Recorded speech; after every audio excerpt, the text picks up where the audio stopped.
auténtica naturaleza, una actitud bondadosa y su enfoque actualizado, queriendo alcanzar a quienes de Cristo hoy necesitan, llevando más compasión, un trabajo de mucho amor. Esto es vida, una gran familia, siempre comprometida en dar más y más. Gracias damos hoy a nuestro Señor por traernos un día a esta gran familia.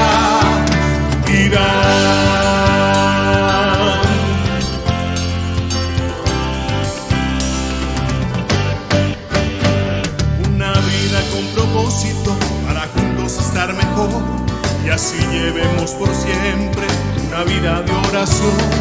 Y aquí estamos hoy, dispuestos a trabajar, llevando amor por siempre.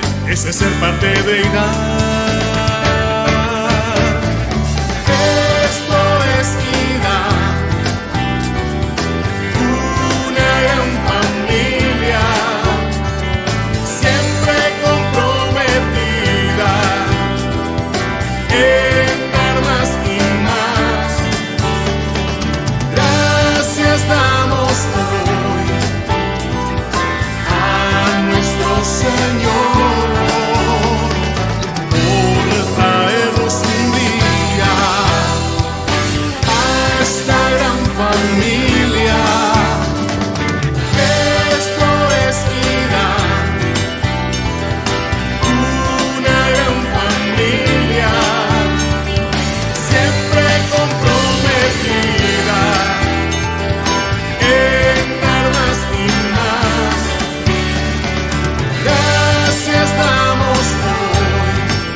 Su auténtica naturaleza, una actitud bondadosa y su enfoque actualizado, queriendo alcanzar a quienes de Cristo hoy necesitan, llevando más compasión, un trabajo de mucho amor. Esto es vida, una gran familia, siempre comprometida en dar más y más. Gracias damos hoy a nuestro Señor por traernos un día a esta gran familia.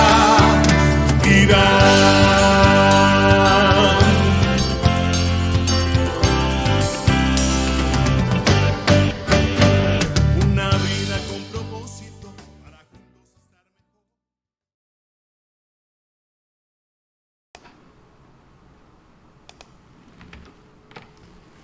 En su epístola a los Romanos y en otras de sus cartas del Nuevo Testamento, el apóstol Pablo confirmó la certeza de que cada creyente comparecerá ante el tribunal de Cristo.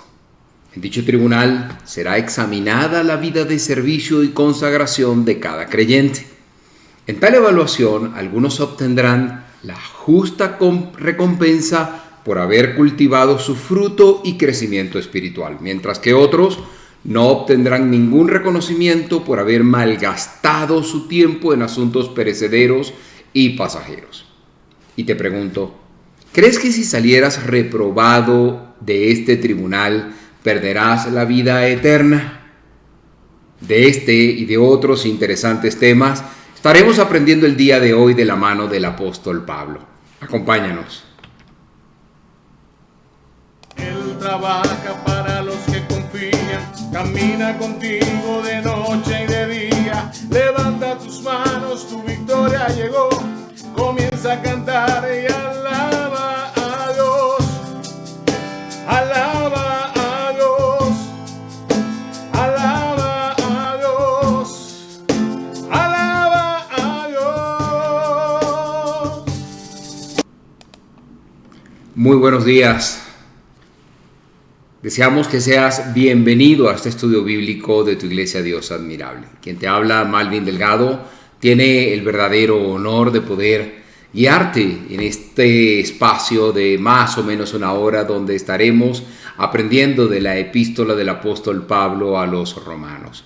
Le damos gracias a Dios porque hoy nos acompañes y le pedimos que este sea un tiempo de bendición para tu vida. El día de hoy estaremos estudiando el pasaje que está en la carta del apóstol Pablo a los romanos, que va del capítulo 14, verso 5 al verso 17 del capítulo 14, del 14, 5 al 17. Y el tema que hoy estaremos tratando es, vamos a estar tratando un par de temas. El primero va a ser relación con los creyentes débiles, o qué relación debemos tener con creyentes que sean débiles en la fe, obviamente, y cuáles son los 3 principios de la conducta de un creyente.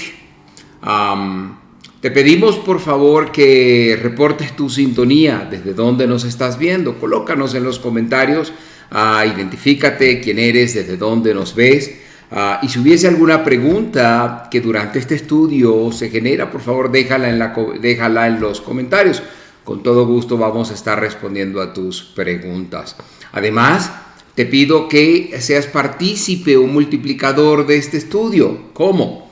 Compartiéndolo en tu muro, en Facebook, o compartiendo el link de YouTube a través de tus redes sociales o a través del WhatsApp.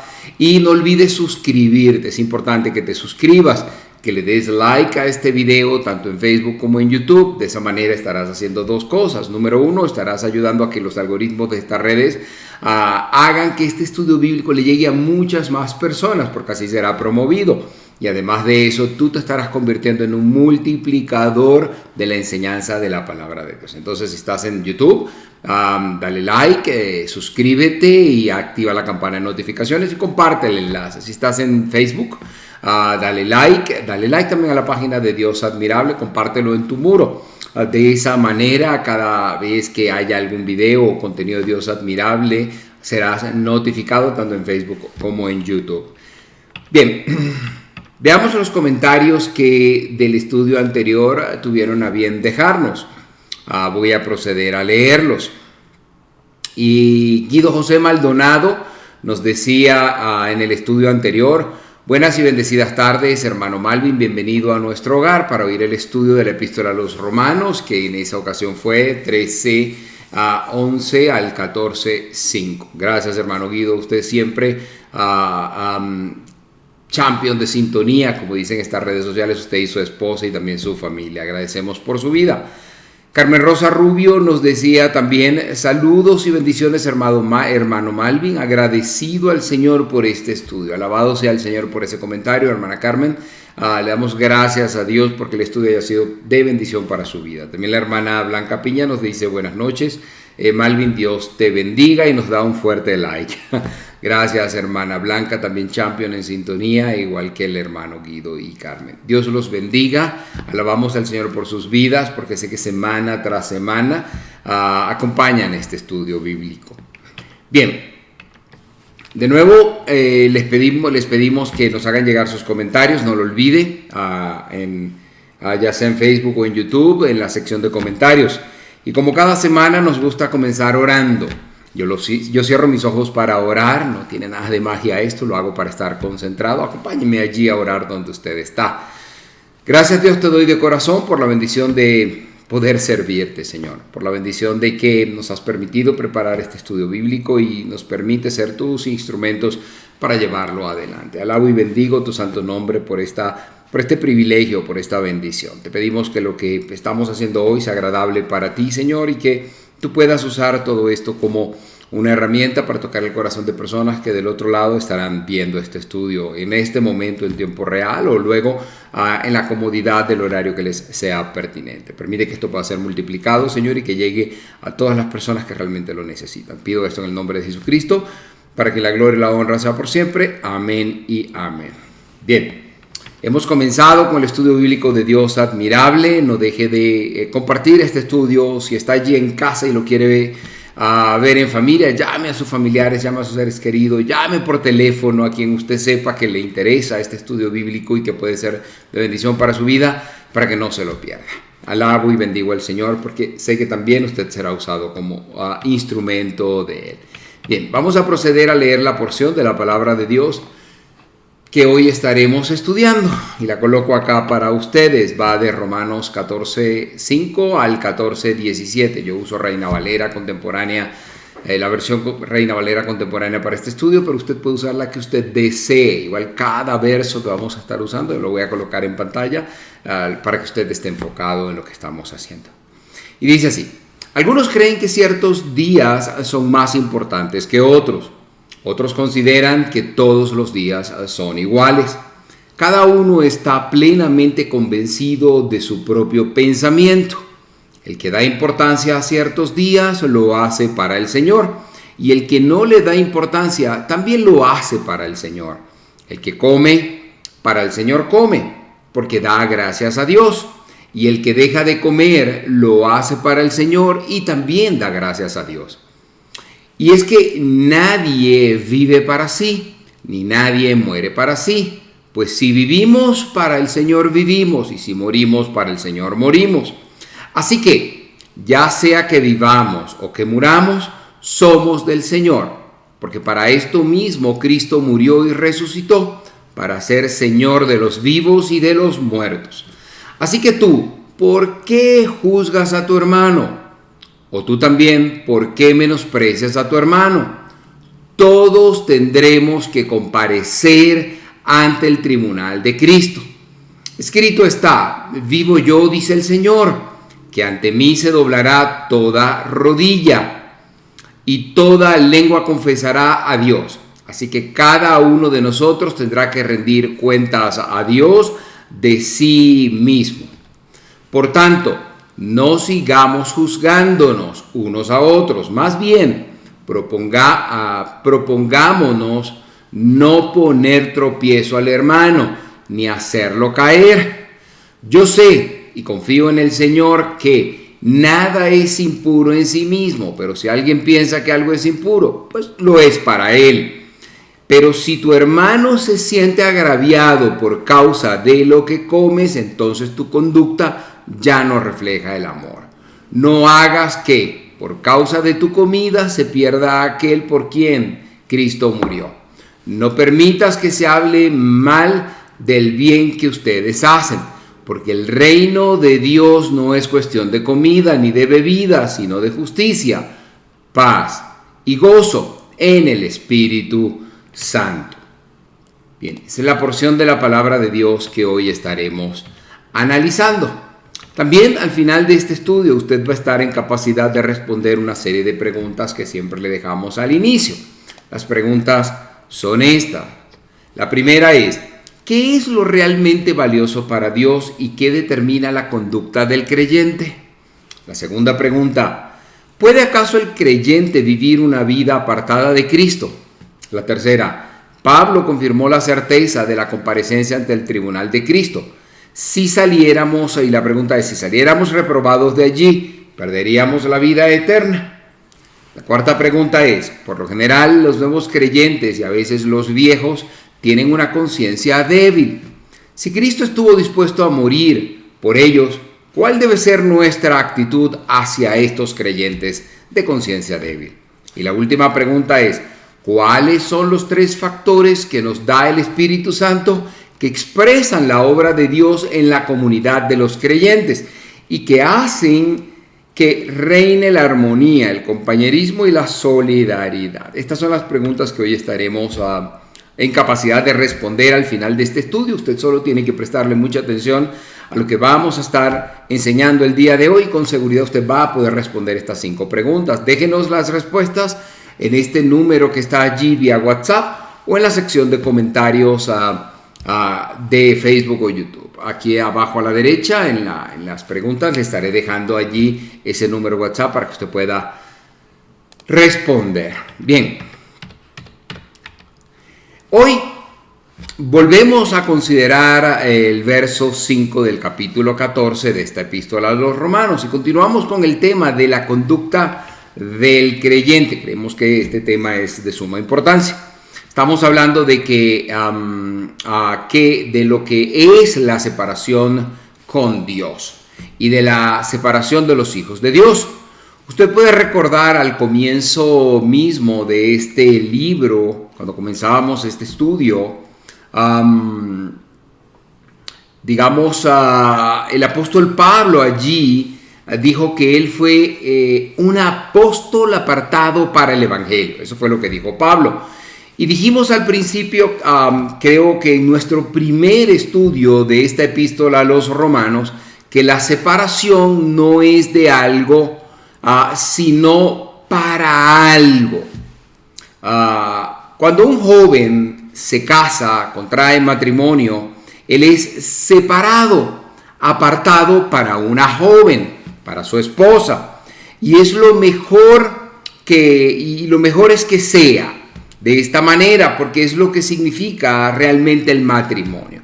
Estar apartado del resto del mundo o de otras personas para estar junto a esta persona con la que se casa. La separación no es en este caso la parte importante. Lo que en sí tiene más importancia es para qué ha sido separado. De modo que el problema de hoy en la conducta del creyente y en la separación es la de poder entender que somos separados para Cristo. Esa es la situación en la que debemos enfocarnos. Pablo fue separado para el evangelio, separado para Cristo, y eso es lo que la palabra santo de hecho quiere decir. ¿Qué es un vaso santo, por ejemplo? Bueno, eran los utensilios que se separaban y se usaban exclusivamente en el tabernáculo. Eran usados exclusivamente para Dios y esa es la posición que tiene que tener cada creyente. Cada creyente es separado para Dios.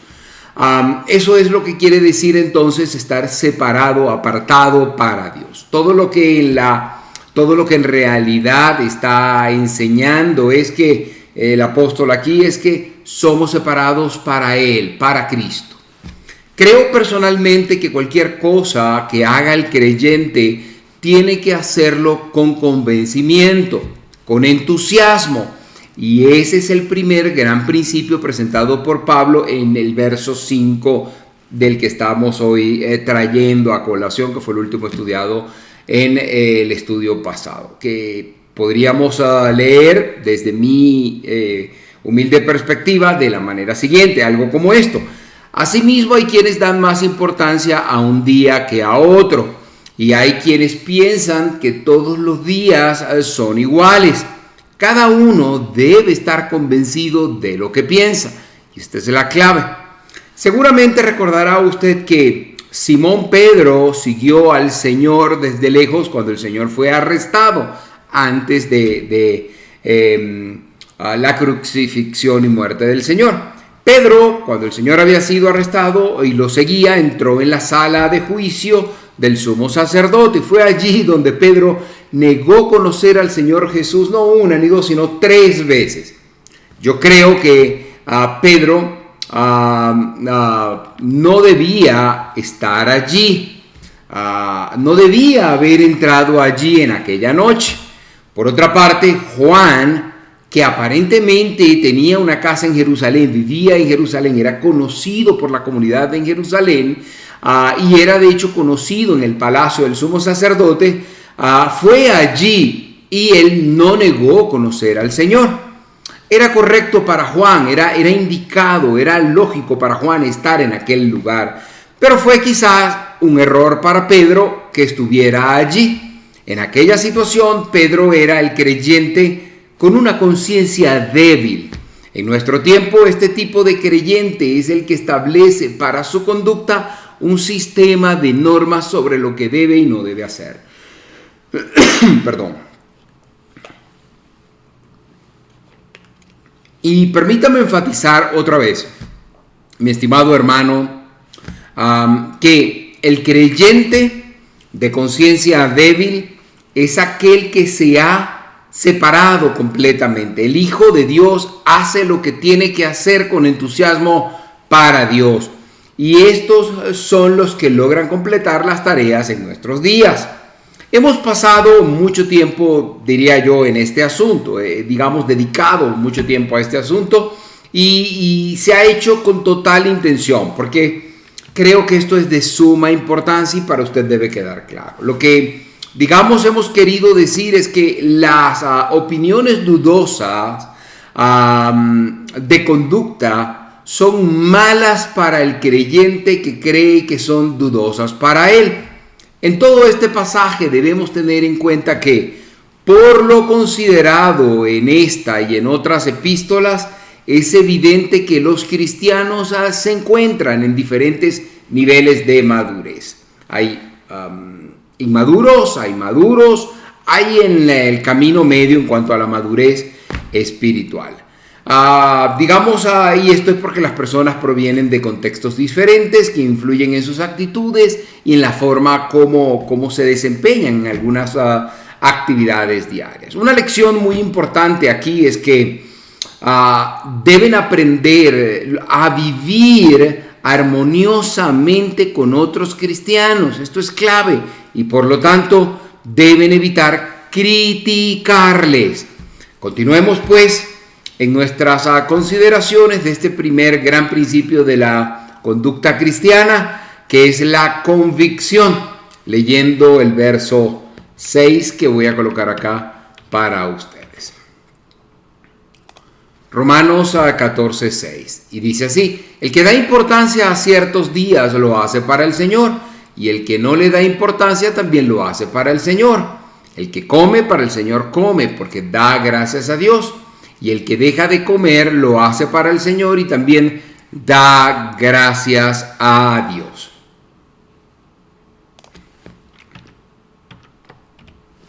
Los mismos principios deberían observarse en cualquier asunto acerca de el cual existiesen opiniones honestas y diferentes, diversas.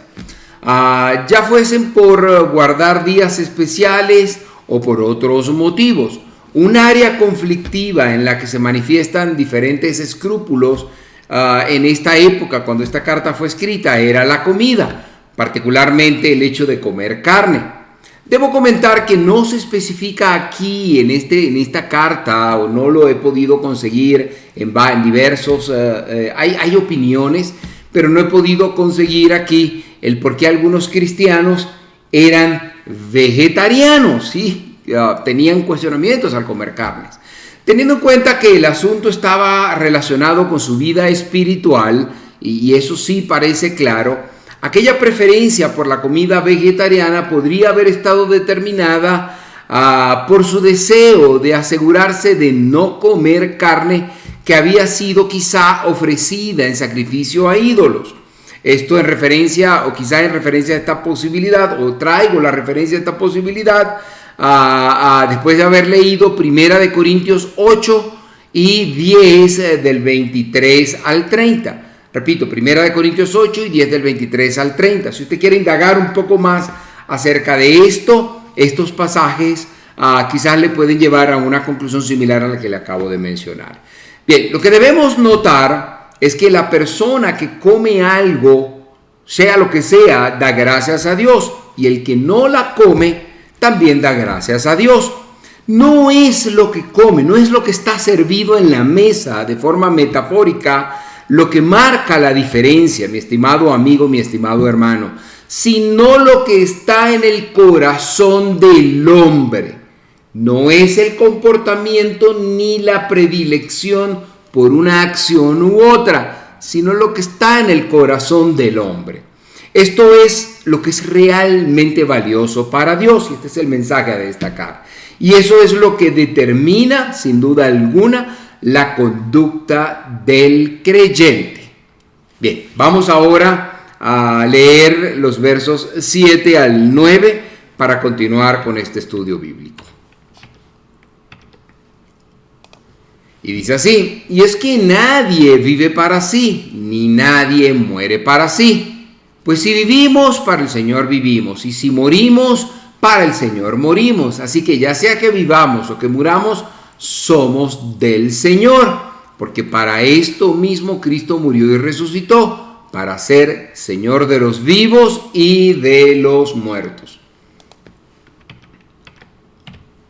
Lo que debemos notar en este punto es que hay muchas personas que dicen: porque ninguno de nosotros vive para sí, ni muere para sí. Y utilizan esto para quizá enseñar que nuestras vidas afectan e influencian la vida de otros. Pero no es lo que se está enseñando en este pasaje o en esta parte del pasaje, mi estimado amigo, mi estimado hermano. Es algo completamente diferente. Lo que dice es que nosotros no podemos vivir vidas aparte de Cristo. Estamos unidos, estamos atados a Cristo. En el caso de que vivamos, entonces vivimos para Él. No hay opción, no hay tintas medias. Y en el caso de que muramos, tendremos que morir para Él. Esa es la clave que se enseña en esta parte.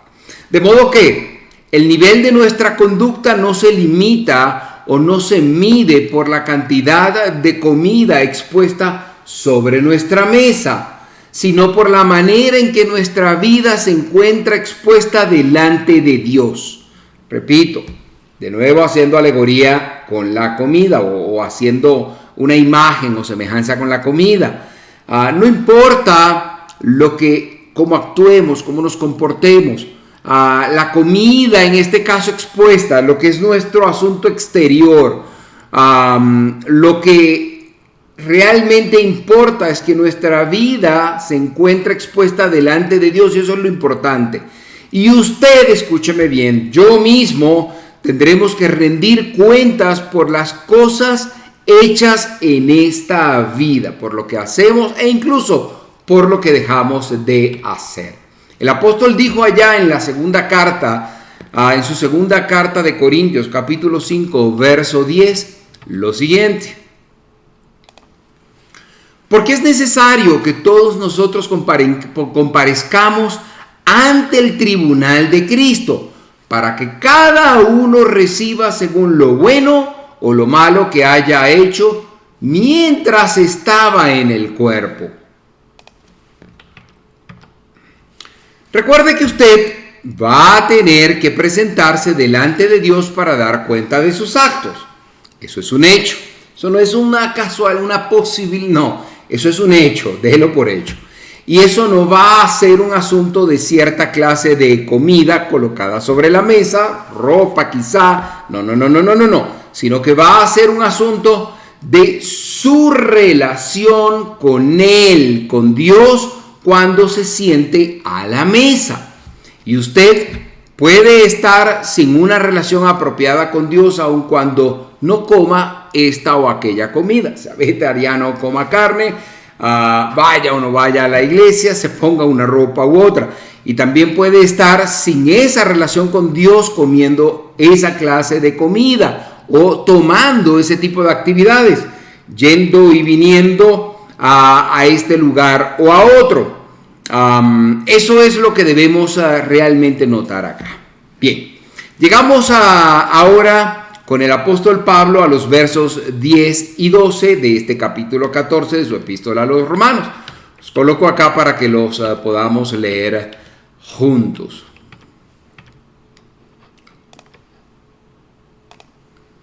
Dice así, 14 del 10 al 12. Así que, Así que tú, ¿por qué juzgas a tu hermano? O tú también, ¿por qué menosprecias a tu hermano? Todos tendremos que comparecer ante el tribunal de Cristo. Escrito está: vivo yo, dice el Señor, que ante mí se doblará toda rodilla y toda lengua confesará a Dios. Así que cada uno de nosotros tendrá que rendir cuentas a Dios de sí mismo. Ya vemos que Pablo confirmó la certeza de la comparecencia ante el tribunal de Cristo. Aquí está claramente escrito en este pasaje, en esta porción del pasaje que acabamos de leer. Y Pablo aquí realmente lo que hace es citar un pasaje que está en el Antiguo Testamento, concretamente en Isaías 49:18 y 45:23, relacionados con la actitud de todos presentándose ante el Señor para reconocerle como Señor, en armonía también con pasajes bíblicos o en alineación también con pasajes bíblicos de exaltación de Cristo, como el de Filipenses 2 del 10 al 11. Teniendo en cuenta que Pablo estaba escribiendo a los creyentes de Roma, como vimos en el capítulo 1, verso 7 de esta epístola, y se incluyó a sí mismo en primera persona con el pronombre personal nosotros, al decir que todos tendremos que comparecer, también deducimos que en ese tribunal, o que ese tribunal será solamente para los creyentes en el Señor. Es importante, el importante asunto de la seguridad eterna del creyente no está en juego en este tribunal, porque este tema ya fue solucionado por la fe del individuo en Cristo, como ya vimos en el capítulo 8, verso 1, donde claramente se estableció que no había ninguna condenación para aquellos que estaban unidos a Cristo Jesús. Esto es, si usted aceptó a Cristo como su fiel y verdadero Salvador, usted no irá a condenación. Sus pecados ya fueron perdonados, usted tiene vida eterna. Pero en este tribunal serán juzgadas cuáles han sido sus acciones, qué ha hecho usted con lo que Dios le dio en esta vida, y usted va a ser puesto en ese tribunal delante de Dios para explicar lo que ha hecho, y ahí vendrá un resultado. Eso no quiere decir, insisto, que usted no tendrá vida eterna, ya la tiene, solo que cómo va a ser esa vida eterna va a depender de ese juicio en el tribunal. Hago esta aclaratoria debido a que he escuchado y corregido enfáticamente a algunas personas que usan este pasaje para argumentar que dependiendo del resultado de ese tribunal, un creyente puede ir o no al cielo, o peor, al infierno. No, de ninguna manera. Usted aceptó a Cristo, usted va al cielo, no hay condenación, no va al infierno, punto y se acabó. Si lo aceptó sinceramente en su corazón y entiende que Cristo murió por sus pecados, usted se arrepiente. Ahora, lo que usted hace de allí en adelante con los recursos que Dios le da es lo que va a estar en consideración en este tribunal. Su vida eterna no, más sí lo que usted ha hecho. Bien, en el tribunal de Cristo, por el contrario, entonces, será examinada la vida de servicio y consagración de cada creyente. En tal evaluación, y esto para aclararlo mejor, algunos obtendrán la justa recompensa por haber cultivado su fruto y crecimiento espiritual, mientras que otros no obtendrán ningún reconocimiento por haber malgastado su tiempo en asuntos perecederos y pasajeros. En cualquier caso, la mención a esta evaluación de todos los creyentes enfatiza claramente el señorío de Jesucristo sobre su iglesia y lo que esta iglesia hace con los frutos que Dios le ha dado. Al escuchar este reproche del verso 10 por parte del apóstol, debiéramos recordar la historia que se relató en el capítulo 8 del Evangelio según San Juan, cuando los escribas y los fariseos trajeron delante de Jesús a una mujer que había sido sorprendida en adulterio. Jesús le dijo: aquel de ustedes que esté sin pecado, que le arroje la primera piedra. Y ninguno de ellos, de los que allí estaban, arrojó piedra alguna en ese día. Cuando pensamos en esto, tenemos que considerar en lo que haremos nosotros ante Jesús. Y esto nos hace preocupar o nos preocupa. ¿Por qué? Como lo explicaremos algunas de las cosas, o cómo vamos a explicarle al Señor algunas de las cosas que hemos hecho. Digamos, esa es la clave de la pregunta. Es por eso que lo que yo no puedo sentarme, es por eso que yo no puedo sentarme a juzgarlo a usted, a mi querido hermano, mi querido amigo, de ninguna manera. Usted tendrá que arreglarse con Dios. Yo personalmente tengo demasiado por lo que preocuparme conmigo mismo. Y digamos, hasta allí esta idea espero que haya quedado clara para usted. Si no, déjenme en los comentarios qué opina usted de este asunto. Con gusto podremos conversar. Bien, en el verso 13 entonces el apóstol Pablo nos dice lo siguiente: por lo tanto, no sigamos juzgándonos unos a otros, más bien propongámonos no poner tropiezo al hermano ni hacerlo caer.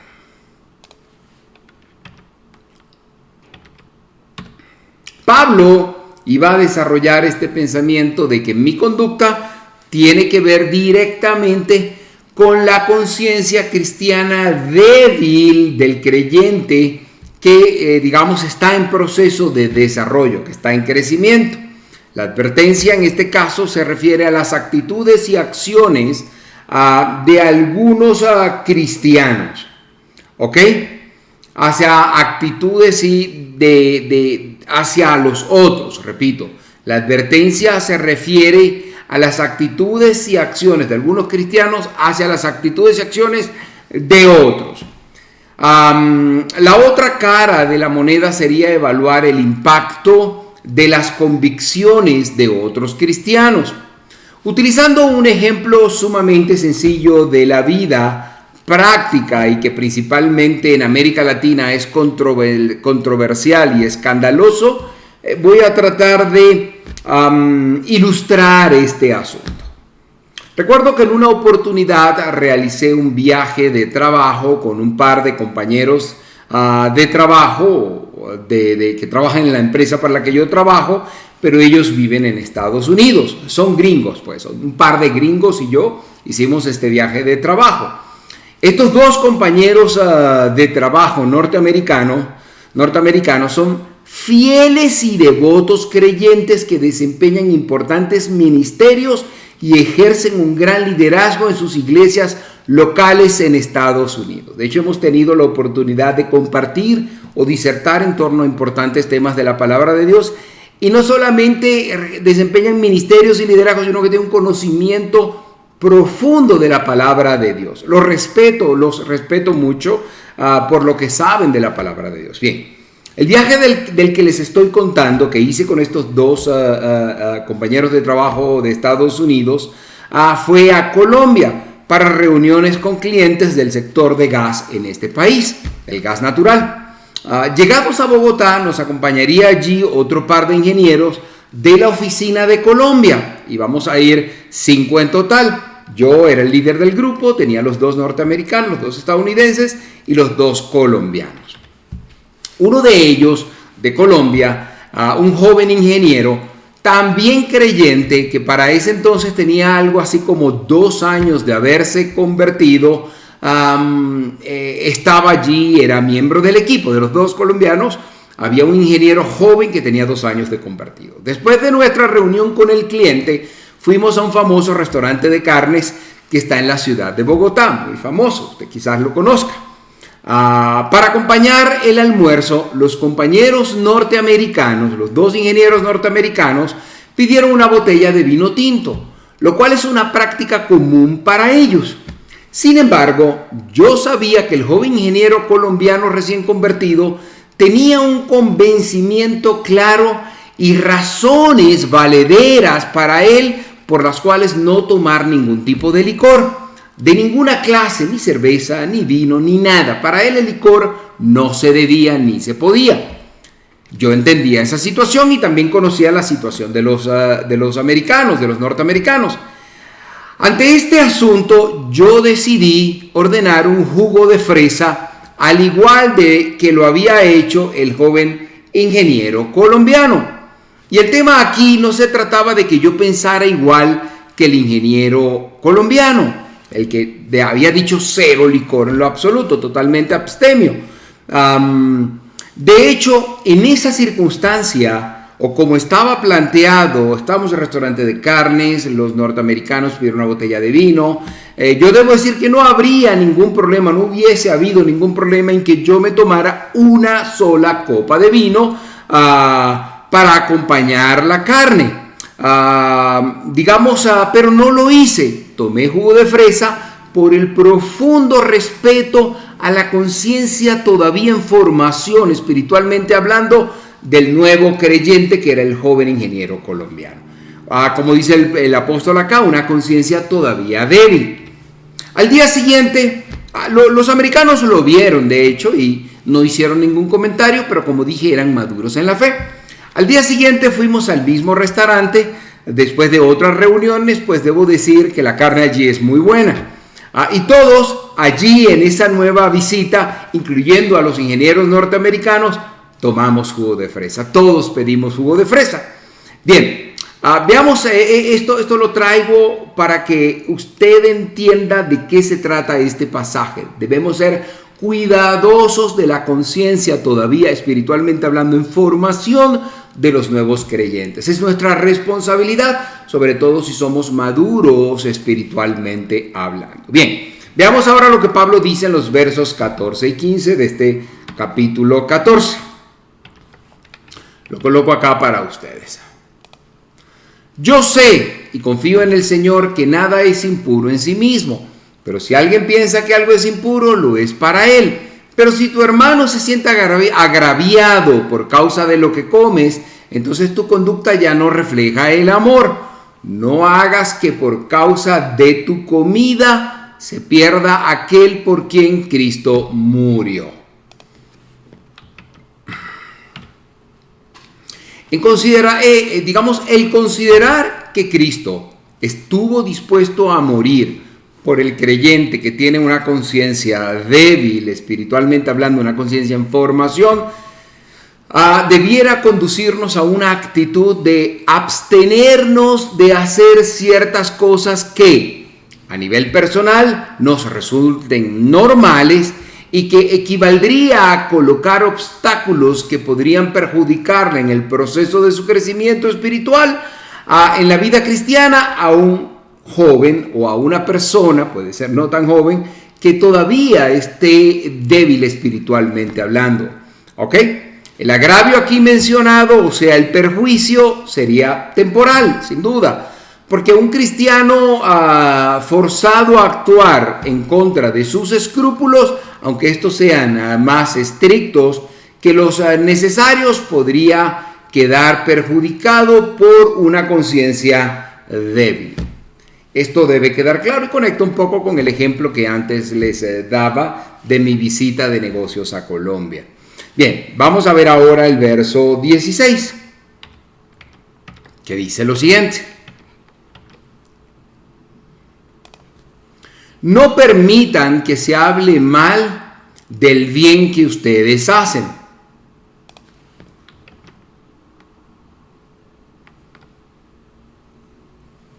Colocarlo acá.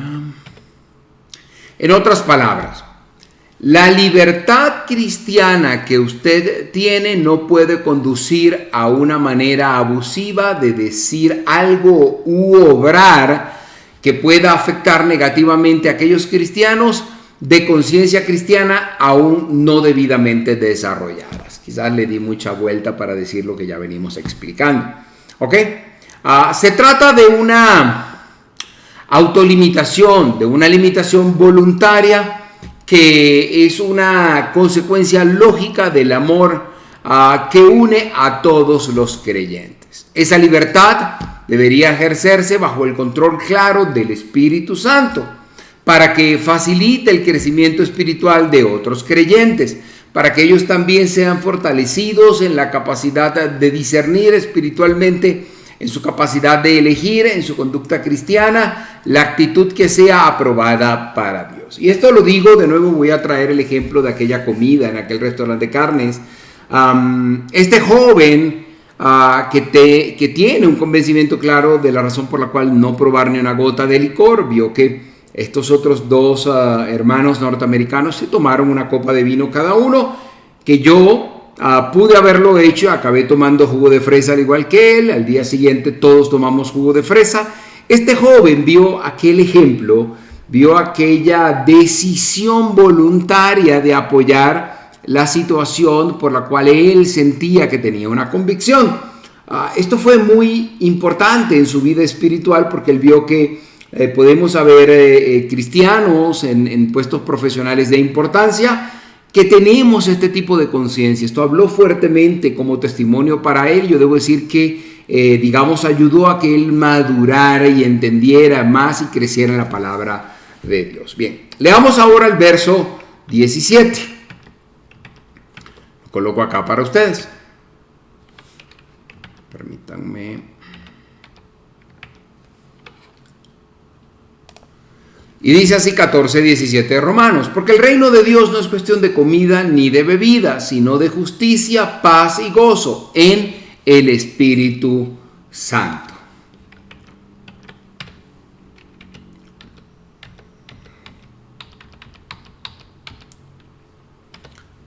Aquí cabe destacar que esta es la primera referencia en esta carta apostólica al reino de Dios. Personalmente no creo que el reino de Dios que aquí se menciona sea un sinónimo directo del reino de Dios mencionado en el Evangelio de Mateo, en el cual alcanzará su cumplimiento final en el reino mesiánico sobre la tierra. Pienso que la expresión reino de Dios es mucho más amplia y abarca todo lo que se encuentra en el universo creado por Dios, lo cual por supuesto incluye a la iglesia. Un expositor bíblico redactó la definición de reino de Dios que considero apropiada y la traigo para ustedes, y esta dice que el reino de Dios es la esfera celestial de la vida en la cual la palabra y el Espíritu de Dios gobiernan y cuyo órgano en la tierra es la iglesia.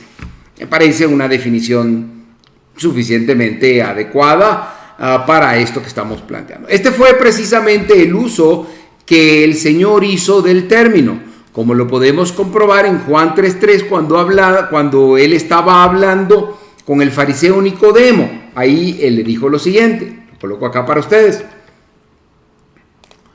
de cierto te digo, que el que no nace de nuevo no puede ver el reino de Dios. Bien, esta es la esfera celestial de la vida en la que la palabra y el Espíritu gobiernan. Un expositor bíblico que hemos citado en varios de nuestros estudios, el doctor Stifler, dijo lo siguiente en su comentario a la epístola a los romanos. Voy a colocar acá lo que dijo el doctor Stifler porque creo importante de mencionar.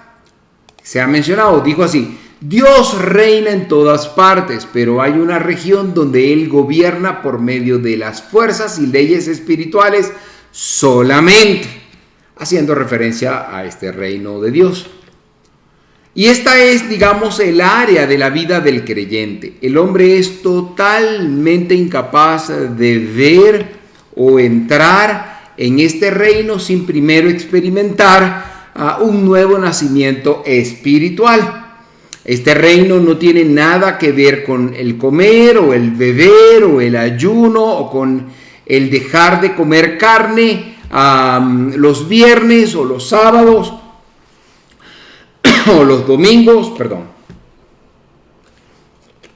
o no comer cerdo, chancho, como se dice en otros países de América Latina, cochino quizá, o mantener una dieta vegetariana o vegana, o acompañar un buen filete de carne con una buena copa de vino tinto. No tiene nada que ver con esto. Estos detalles no entran en este ámbito de la vida, y debo afirmar, qué bueno es llegar a comprender que tenemos que ser guiados, gobernados por medio de principios espirituales, y alabo a Dios por esto. Bien, el término justicia de este pasaje o en este verso significa lo mismo que en el capítulo en los capítulos 1 y 3 de esta carta a los romanos. Significa estar en una correcta relación con Dios, es decir, en vivir una vida que a Él le agrade. La referencia al Espíritu Santo aparentemente va ligada a la justicia y se refiere no a nuestra posición, sino a nuestro caminar, a nuestro andar, es decir, a nuestra vida, porque debemos vivir controlados por el Espíritu Santo. Es una conclusión práctica antes que teológica, debo agregar. Es más moral que verbal. Se trata de una justicia relacionada con el Espíritu Santo más que una justicia relacionada con Cristo. La mención al gozo se refiere al fruto del Espíritu Santo en la vida de los creyentes. Desafortunadamente, este sentimiento se encuentra con frecuencia ausente de la vida de muchos. Esta alegría debería estar presente en nuestra experiencia personal al caminar por este mundo. Por supuesto, no implica exteriorizar nuestra forma de ser con una sonrisa permanente, sino una vivencia gozosa, profunda en el corazón. Algunos pensarán que este capítulo 14 es tan importante como el capítulo 8 de Romanos. Bien, no siento exactamente eso, no pienso eso, pero sí le estamos dedicando mucho tiempo a su consideración porque, digamos, cubre un área de mucha controversia. Lo que aquí se menciona ha llevado cándidamente a algunos creyentes que se consideran tan separados para Dios, tan santo, que miran en sus propias vidas y ya no hayan nada que esté mal. Son prístinos, son puros, pues. Sin embargo, muchos de ellos se han entregado por completo a un examen crítico de la vida de los demás. Pues se miran y dicen, no, yo soy pero un docto de la ley. Mira, no, tú no lo eres. Y ahí hay un problema. Algunos hasta incluso son deshonestos en la forma de actuar con los demás. Es necesario notar que no hay ciertas leyes escritas que los creyentes deban seguir, sino que hay ciertos principios, eso sí, que debemos aplicar en nuestras vidas. Es por estos principios que hemos quizá dedicado tiempo suficiente a esta porción de la palabra de esta epístola en particular. Y así es que concluimos hoy con la mención de estos tres factores: la justicia, la paz y el gozo en el Espíritu Santo, que resultan quizá expresiones esenciales de la obra de Dios para que en la comunidad de los creyentes reine la armonía, el compañerismo y la solidaridad cristiana. Repito, estos tres factores, la justicia, la paz y el gozo en el Espíritu Santo, resultan expresiones esenciales, fundamentales de la obra de Dios en el creyente o en la comunidad de creyentes para que allí reine la armonía, el compañerismo y la solidaridad cristiana. Un creyente sinceramente inquietado para contribuir, movido para contribuir al bien común, se preocupará primordialmente de la obra del Espíritu Santo en su vida, para desarrollar una conducta honesta, una vivencia de la auténtica satisfacción y el gozo del cristiano, antes que obligar a otros cristianos a que adopten su propio estilo de vida o en imponer sus opiniones en algunos que no resultan en absoluto esenciales, o en algo o en asuntos que no resulten esenciales para la vivencia ni el testimonio de la experiencia cristiana. Parece que simplemente volvemos al mismo punto, damos como vueltas. Es que otorgamos frecuentemente mayor importancia a las apariencias, a las supuestas expresiones externas de nuestra fe cristiana, que a las realidades íntimas del corazón. Vivimos pendientes de los demás, de sus palabras, de su conducta, de su coherencia, de su trayectoria cristiana incluso. Y al malgastar nuestro tiempo de esta manera descuidamos nuestra propia vida, de la cual tendremos que dar cuenta en el día en el que debamos comparecer ante ese tribunal del Señor del que hablamos al comienzo. Haríamos bien quizá en recordar las siguientes palabras del apóstol Pablo en su primera carta a los Corintios 4:5, expresadas ahora en una versión más actualizada de la manera siguiente, y lo voy a colocar acá para ustedes. Dice así: así que no juzguen ustedes nada antes de tiempo, hasta que venga el Señor, el cual sacará a la luz lo que esté escondido y pondrá al descubierto las intenciones de los corazones. Entonces Dios le dará a cada uno la alabanza que merece. Bien, con esto hemos llegado al final de nuestro estudio de hoy. Y con esta reflexión final, me gustaría decirte que, sin duda, estar en este tribunal del Señor va a ser algo impactante. Debemos usar los dones, los talentos, los frutos que el Espíritu Santo en nuestra vida da de la mejor manera para beneficio del reino de Dios. Y de esa manera podemos presentarnos ante este tribunal y salir aprobados. No hay cristiano que no tenga estos frutos, que no tenga estas habilidades, talentos, estos dones y talentos. Pero sí hay cristianos que no han generado frutos con ellos, quise decir. Llamar a la conciencia de lo que haces con esos dones y talentos creo que es importante. Pero hay un paso previo. Y ese paso previo es que para tú poder estar delante del Señor y decirle: hice un uso eficiente, efectivo, fructífero de esos dones y talentos que me entregaste cuando me regalaste tu espíritu, hay un paso previo.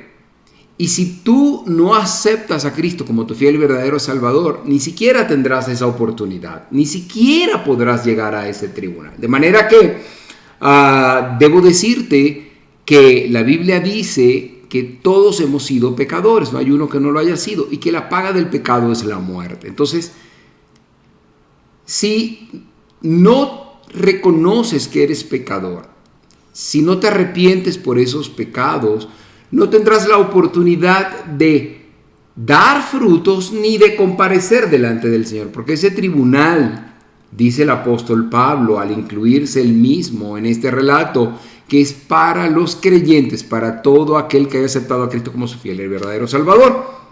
Y precisamente esa es la invitación que quiero hacerte ahorita. Quiero invitarte a que puedas participar de ese tribunal y que salgas aprobado de ese tribunal, pero para hacerlo hay dos cosas que debes hacer. Uno, entender, comprender, aceptar que eres pecador y arrepentirte de esos pecados. Y luego, entender también y aceptar en tu corazón que Cristo en la cruz murió por esos pecados que eran muerte o te hacían merecer la muerte a ti. Él ya murió por esos pecados.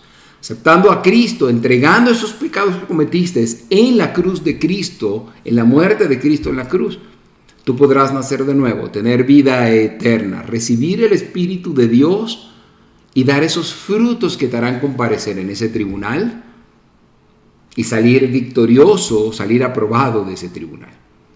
¿Quieres aceptar a Cristo en esta tarde, en esta noche, en esta mañana, a la hora que veas tú este mensaje, este estudio bíblico?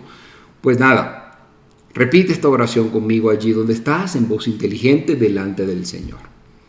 Bendito Dios, alabado y glorificado seas. Tú has hablado a mi corazón el día de hoy y he podido entender que soy pecador. He podido entender que he actuado de forma contraria a lo que tú enseñas en tu santa palabra. Mi actitud, mi acción ha sido alejada de lo que es tu santa palabra, por eso he pecado. Me reconozco pecador, pero me arrepiento sinceramente. Me arrepiento al punto de no querer volver atrás en el camino de pecados nuevamente. Pido perdón por esos pecados que he cometido delante de ti, Señor. Y te pido que me regales tu espíritu, Señor. Me regales tu espíritu. Y te agradezco de corazón porque has muerto en la cruz en mi lugar. Tú has recibido o has hecho el sacrificio que era mío. Por eso te doy gracias, te alabo y bendigo. Te pido me regales tu espíritu. Te acepto como mi fiel y verdadero Salvador. Y te pido que me hagas tu hijo, me des una nueva vida y escribas mi nombre en el libro de la vida. Si hiciste esta sencilla oración hablando con Dios o la haces luego, con sinceridad de corazón, te garantizo que eres una nueva persona o serás una nueva persona. Hay fiesta en el cielo y ahora eres un hijo de Dios. Ahora el Espíritu Santo ha entrado a tu vida en este momento y has sido regalado con dones y talentos, los cuales pondrás en práctica y darás frutos y comparecerás delante de ese tribunal del Señor y saldrás más que aprobado. Te felicito y nos alegra. Si quieres nos escribes y con gusto podemos contactarte para ayudarte en ese crecimiento, que pases de tener esa conciencia débil a una conciencia madura en el Señor. Alabo y bendigo a Dios por esta decisión que has tomado. Bien, hemos llegado al final de nuestro estudio bíblico. Me gustaría colocarte las actividades que Dios admirable tiene preparadas para ti. Y son estas: los domingos hay 2 servicios en nuestra sede física en Canaima, Urbanización Canaima, en la ciudad de Maracaibo, Estado Zulia, Venezuela. Uno es a las 9 de la mañana y otro a las 11:30. El de las 11:30 también se celebra en paralelo con una iglesia infantil. Acompáñanos el domingo, estamos seguros de que vas a sentirte como en casa, vas a sentir una familia cercana. Queremos ayudarte a crecer. También en la sede física, pero los martes hay un servicio de oración donde oramos a las 5:30 de la tarde. Ven con nosotros a orar. También los domingos, sí, a través de estas redes digitales, Facebook y YouTube, vamos a tener un servicio en línea. Esto es a las 4 de la tarde. Si no puedes acercarte a la sede física, participa de este encuentro a través de las, medios digitales, a través de la internet. Estamos seguros que también puede ser de bendición para tu vida. Y cada jueves tenemos este estudio bíblico, por ahora en la carta, la epístola a los romanos del apóstol Pablo. Alabamos a Dios porque nos hayas acompañado y estamos supremamente contentos. Vamos a despedirnos orando. Gracias a Dios te damos de corazón por la bendición de haber podido juntarnos hoy nuevamente delante de ti, Señor, para llevar adelante este estudio. Te quiero pedir especialmente por las personas que nos han acompañado ahorita en este tiempo y que nos acompañarán después. Una bendición para sus vidas, Señor. Atiende sus necesidades y en todo, Padre, te pido nos ayudes a bien. Te alabo y bendigo y doy gracias porque me permite servirte, Señor, a través de estos estudios bíblicos, poder ser tu herramienta. También te alabo y bendigo por Dios admirable y te pido para que cada uno de sus miembros, sus líderes, no solo en Maracaibo, sino extendidos por todo el mundo, puedan ser bendecidos, y por todos aquellos que son tus hijos, Padre amado, para las personas que tomaron la decisión a través de este estudio bíblico, la han tomado a través de otros estudios bíblicos anteriores, de seguirte, Señor, de arrepentirse de sus faltas y de seguir adelante. Yo te pido que una bendición muy especial sobre ellos. Y te pido por todos los hermanos en Cristo, Señor, para que puedan ser guía de aquellos hermanos que puedan ser débiles en la fe y que puedan entender que nuestro testimonio es importante para ellos. Pido todo esto, Señor, delante de ti, o lo pongo delante de ti, pidiéndolo en el nombre de Jesús, para que la gloria y la honra sea por siempre. Amén y amén. Bien, ha sido por hoy todo, y esperamos en Dios que la semana próxima, en este mismo horario, 5 de la tarde hora de Venezuela, puedas acompañarnos para seguir creciendo en el conocimiento de la palabra de Dios. Te habló Malvin Delgado de tu Iglesia de Dios Admirable, y que Dios te bendiga y hasta luego.